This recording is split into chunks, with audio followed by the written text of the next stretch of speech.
নারায়ণগঞ্জের রূপগঞ্জ থেকে অপহৃত ভারপ্রাপ্ত ইউপি চেয়ারম্যান নাসির উদ্দিনকে ঢাকার পোস্তগোলা থেকে উদ্ধার করা হয়েছে। এ সময় অপরাধী চক্রের সদস্য জহির মিয়া নামে একজনকে আটক করা হয়। অপহরণের ৬ ঘণ্টা পর ঢাকার পোস্তগোলা থেকে গোপন সংবাদের ভিত্তিতে অভিযান চালিয়ে তাকে উদ্ধার করা হয়। আটক জহির মিয়া বরগুনা জেলার ভাগড়া থানার ফুলতলী এলাকার বাসিন্দা। এর আগে বুধবার দুপুরে ২টার দিকে উপজেলার ভুলতা গাউছিয়া এলাকা থেকে তাকে অপহরণ করা হয়। ইউপি চেয়ারম্যান নাসির উদ্দিন বলেন, বুধবার দুপুর ২টার সময় ব্যাংক থেকে বের হলে দুর্বৃত্তরা ডিবি পরিচয়ে অস্ত্রের মুখে জিম্মি করে তাকে ও তার গাড়ি চালককে সাদা মাইক্রোবাসে তুলে নিয়ে যায়। এ সময় অপহরণকারীরা তার প্রাইভেট কারটি ভুলতা এলাকায় ফেলে রেখে যায়।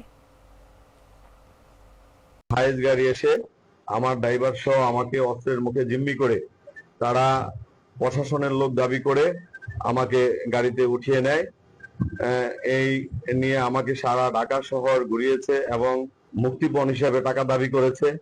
আমাকে বিভিন্ন ভাবে টর্চার করেছে। থেকে নামার সাথে সাথে একটা হাইস আসছে, আইসা আমাদের ডিবি পরিচয় দিয়ে আমাকে উঠেছে গাড়ি।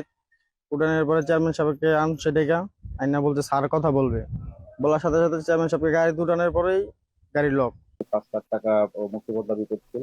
আমাদের রূপগঞ্জ থানার একটি বিশেষ উপস্থিত তাকে অক্ষত অবস্থায় রাত অনুমান ১২টার দিকে দক্ষিণ কেরানীগঞ্জ থানা এলাকা থেকে অক্ষত অবস্থায় উদ্ধার করি।